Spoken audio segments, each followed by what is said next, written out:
ataupun mana-mana pihak, tetapi kita sebagai seluruh rakyat Malaysia yang cintakan keadilan, yang mahukan perubahan, yang dah cukup bersabar dan kini mahu bangkit secara sah dan berperlembagaan. Ini bukanlah hasutan. Ini adalah hak bersuara kita semua.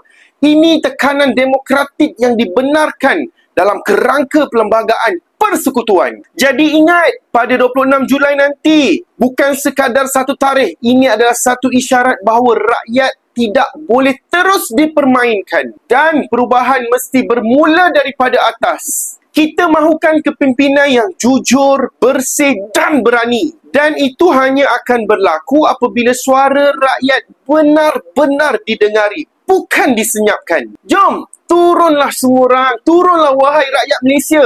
Semuanya demi masa depan anak-anak kita, demi maruah rakyat dan demi negara yang kita cintai.